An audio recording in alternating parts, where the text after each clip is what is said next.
April 12ನೇ ತಾರೀಕು ಗುರುವಾರ ಆಗಿದೆ.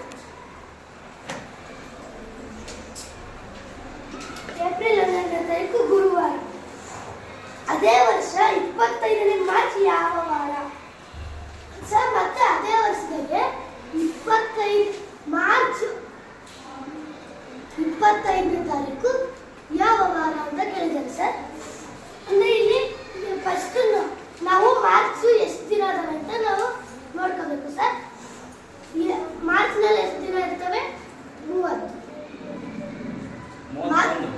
31. ಮಾರ್ಚ್ನಲ್ಲಿ 31 ದಿನ ಆಗಿರುತ್ತೆ. ಇಲ್ಲಿ 25 ದಿನ ಕೊಟ್ಟಿದೆ. 31 ಒಟ್ಟು ದಿನ ಮಾರ್ಚ್ನಲ್ಲಿ 31 ಇರ್ತವೆ. ಮೈನಸ್ 25 ಮಾಡಿದರೆ ನಮಗೆ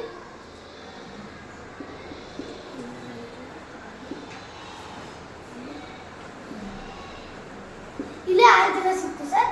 6 ದಿನ ಮಾರ್ಚ್ ಇಂದ ಅಲ್ಲಿ 25 ದಿನ ಹೋದ್ರೆ ಇಲ್ಲಿ 20 ದಿನ ಕಳೆದೋಗಿದೆ ಸರ್. ಇಲ್ಲಿ 4 ದಿನ ಉಳಿದಿದ್ದಾವೆ. ಮತ್ತೆ 12ನೇ ತಾರೀಕು ಏಪ್ರಿಲ್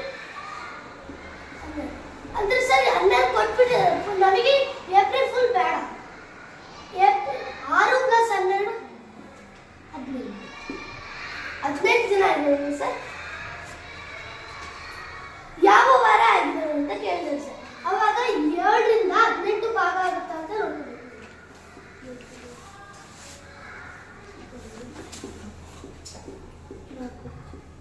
ಸರ್. ಇಲ್ಲಿ 4 ಅಲ್ಲಿ ಶೇಷ 0 ಬಂದ್ರೆ ಅದೇ ವಾರ ಆಗುತ್ತೆ ಅಂತ ಅದೇ ವಾರ ಆಗುತ್ತೆ. ಇಲ್ಲಿ 4 ಬಂದಿದೆ. ಇಲ್ಲಿ ನಾವು ಇಲ್ಲಿ ಹಿಂದಕ್ಕೆ ಹೋಗ್ತಿದ್ದೀವಿ ಸರ್. ಅಂದ್ರೆ ಇಲ್ಲಿ 4 ಬಂದಿದೆ. 4 ದಿನ ಹಿಂದಕ್ಕೆ ಹೋಗ್ತೀವಿ. ಎಲ್ಲಿ ಯಾವ ವಾರ? ಗುರುವಾರ ಕೊಟ್ಟಿದ್ದೀವಿ ಸರ್. ಗುರುವಾರ ಈಗ ಬಿಡ್ಬೇಕಿಲ್ಲ. ಇದರಿಂದ ಯಾವ ವಾರ? ಬುಧವಾರ. ಇದ್ರಿ ಗುರುವಾರದಿಂದ ಬುಧವಾರ, ಬುಧವಾರದಿಂದ ಮಂಗಳವಾರ,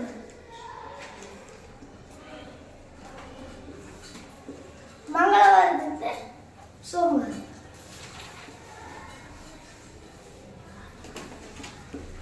ಮಂಗಳವಾರದಿಂದ ಸೋಮವಾರ, ಭಾನುವಾರ.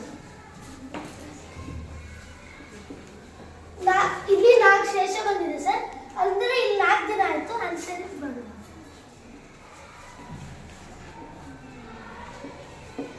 Very good. Claps, Sakri.